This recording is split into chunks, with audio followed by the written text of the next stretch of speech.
Sumainyo ang Panginoon. Sumainyo. Kahapon ay pinagbilay-bilaya namin na ah, isa sa mga makatutulong sa atin para huwag tayong may stress. Tayo ay tulad ng stigma sa sityo maligaya. Palagi tayo magiging maligaya. Kung alin, kung iwasan natin yung panlalait sa kapwa o pamamaliit sa kapwa. At sa Ebanghelyo ngayon, kung makita po natin ay patuloy pa rin na ipinamamanik ni Jesus. Ang isa sa mga tutulong sa atin para hindi tayo makapandagin sa kapwa ay alin. Sabi nga natin, huwag tayong humusga. Huwag kang judgmental. Bagaman nagiging cliche, alangin yung mga salitang ito. Kaya lamang ay dapat natin na higit ng pahalagahan.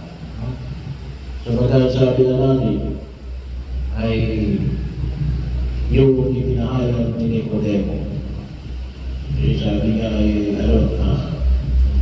bahagi yun ng balas ng mga Hudyo. Kasi yung mga pumakita po natin sa lumang tibata. Yan ay ang tema palagi ay kung what is just, ano bagay yung tama, ano bagay yung nararapat, ano bagay yung katarungan, ano bagay yung totoo. Kaya bahagi ng kalinangan ng mga Hudyo ay alin. Yung pinakailangan ay humusgahan yung isang tao ng mayroong paglilitis. Tayo, sanay tayo na alin, ay yung paglusga natin ay more on, sabi nga natin, nang walang nililitis, walang paglilitis. Ang kalimitang paglusga natin ay alin, mula sa opinion, bahagi mo yun na kung saan ay kinakailangan din natin matutunan. Bakit? Sapagkat katulad ng sa Ebanghelyo, ano sabi nila? Taga-Galilea yan, taga-Nazaret yan. Ay hindi nila alam, sabi nga rito, ang magagaling sa anak ni David, kinakailangan magaling sa Bethlehem. Hindi nila alam na si Jesus yan. Bagaman lumaki sa Galilea, Nazaret, ay alin, siya ay pinanganak sa Bethlehem ng Judea. Magkaibang probinsya o kasi yun. Bethlehem is in Judea. Ang Nazaret ay nasa Galilea. Bahagi yun. Kung ngayong panahon na ito, ang tawag na rito ngayon sa lugar na yan, ay ang Judea kasi yan ay talagang Israel hanggang ngayon. Yung Bethlehem, ngayon po, isa ko din ang PLO, Palestinian Liberation Authority Organization. So, bahagi yun dyan.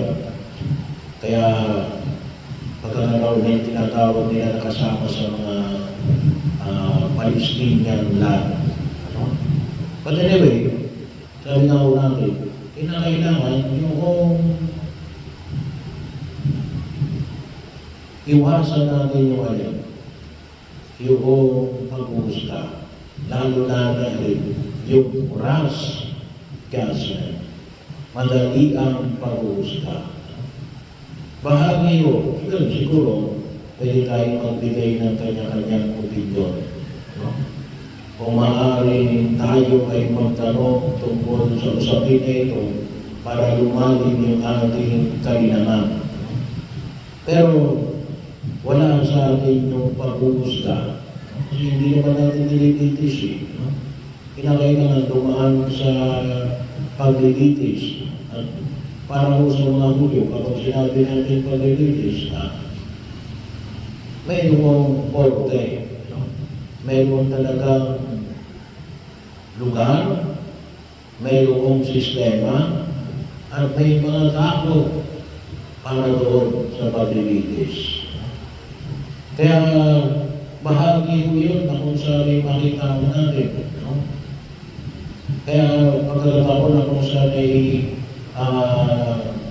sabi nga natin, lalo-lalo na sa mga bagay na hindi naman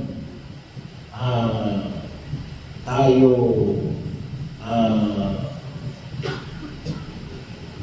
apektado directly. Kaya nga natin, kaya nga natin na yung idaan natin sa tamang kung tawagan natin ay lugar o venue para masabi natin na nakita natin yung tunay na pagkilos. Alala ko tuloy, sabi nga yung mga bata, may estudyante. Kapag halimbawa yung estudyante ay binubuli, halimbawa anak ninyo, kung nasa lista na ito, ay binubuli sa loob ng eskwelahan, ay sino dapat nalalapitan ninyo? Ay yung magulang nitong bata. Sino nalalapitan nyo? Yung eskwelahan. Kasi doon nangyari sa eskwelahan. Kaya doon dapat yung ibigay yan doon sa eskwelahan. Doon na po directly doon sa magulang ng bata na nabubuli. Pumunta kayo sa eskwelahan at yung eskwelahan ang mag-iimbestiga tungkol sa bagay na yan at sila yung mag-desisyon at sila yung magsasabi kung talagang binubuli yung anak mo at yung magsasabi din doon sa mga magulang ng bubuli. May proper venue kung tawagin natin sa mga pagkilos natin sa pagtahak natin sa kaibigan. Or else, sabi nga natin, kalimutan, ay binabanggit natin. Yung ating pag-isip at pagkaunawa will be only an exercise in futility. Isang pagkilos na walang kahinatnan. Bakit? Walang bigat. Base lamang sa hindi tamang paghuhusga. Nakabase lamang sa perception. Ito yung nakita ko at pagkaunawa ko. Bahagi yun na kung saan makita ko natin. Kung kayo ay nasa inyong tahanan, ay yan. Pagkakataon, yun yung talagang tinakabi nyo para sa inyong mga anak. Kayo may sakot yan sa inyong sariling tahanan.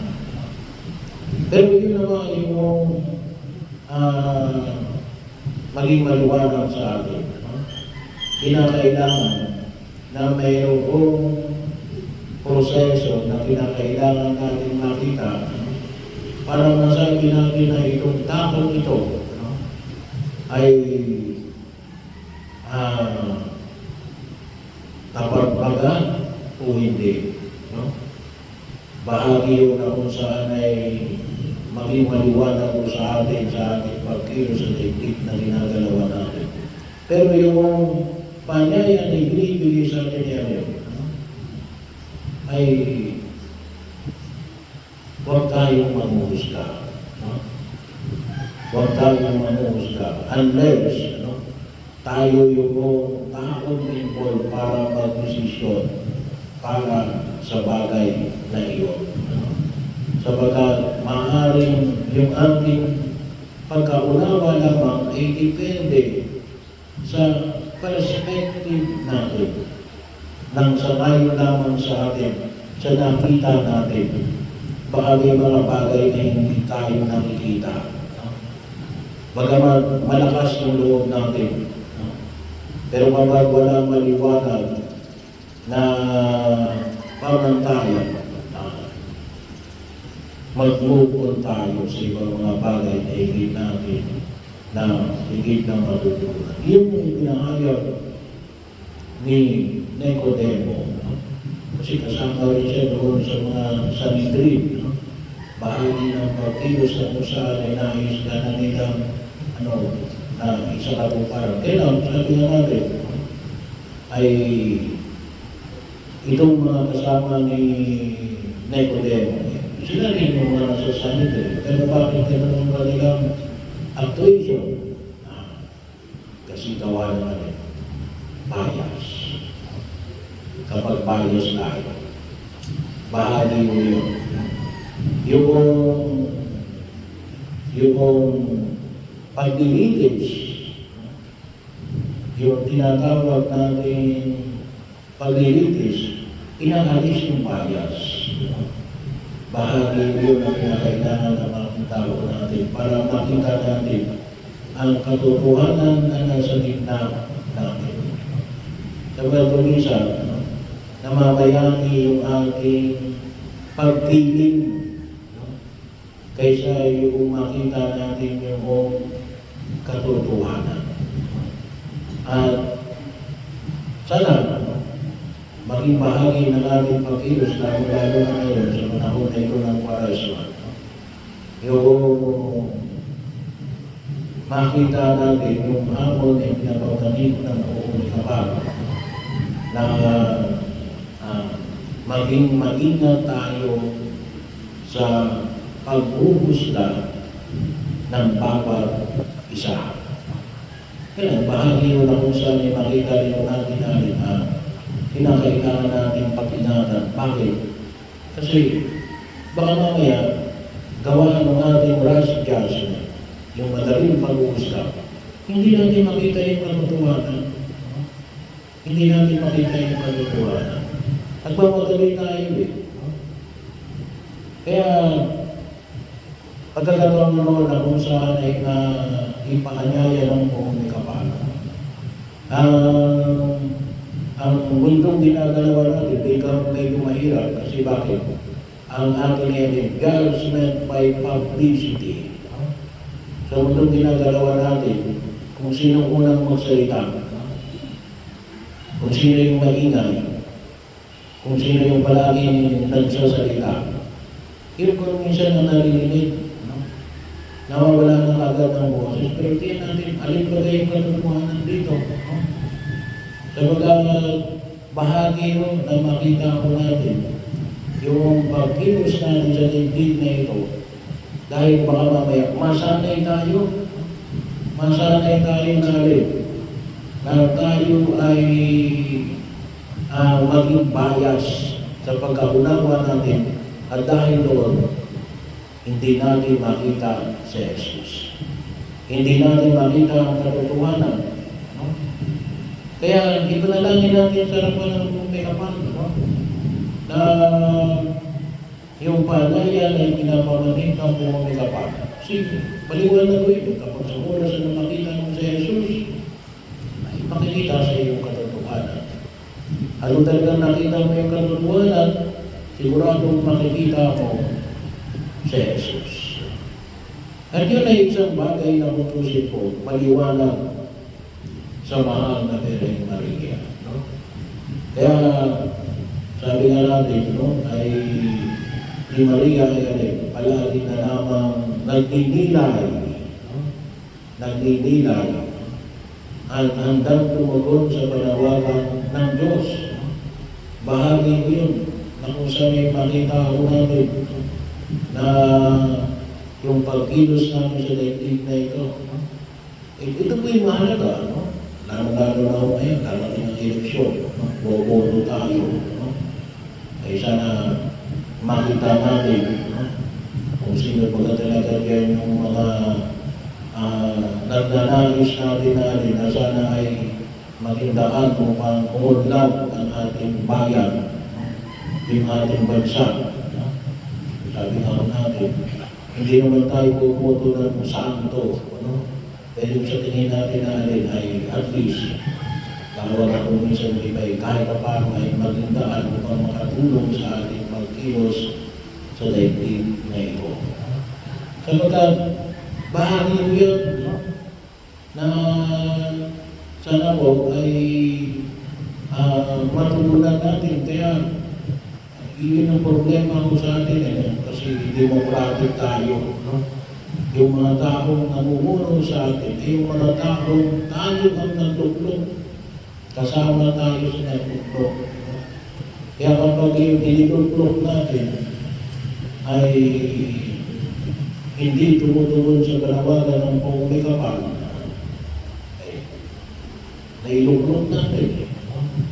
Kaya dapat doon, makita natin at hinihingan niyo sa Diyos. Hinihingan natin sa Diyos na makita natin, tulungan tayo na makita natin ang katotohanan upang sa ganon ay tunay na tayo ay magindaan ng pagliligtas ng Diyos kahit na sa lipunang ginagalawan natin o kahit na sa pang-araw-araw natin pamumuhay. Pero yun ang iwasan natin yung pagbuhusga. Pagdidinilayan natin yung lahat ng aspeto para makita natin. Kung sa pagkumisan, mahirap kasi, no? Mahirap matanto kung ano ba talaga yung katotohanan. Kaya idulog natin ito sa harapan ng buong kapal. Lalo-lalo na ngayon sa ating paghahandog sapagkat ang ipinapahayag na Jesus ay ang katotohanan ng kanyang pagka-Diyos at ng pamamaraan ng pagliligtas niya para sa sangkatauhan. Nawa, maging bahagi tayo ng tunay na pagliligtas na ito ng Diyos. Hindi lamang doon na makapunta tayo sa langit, ngunit habang tayo naglalakbay dito sa daigdig.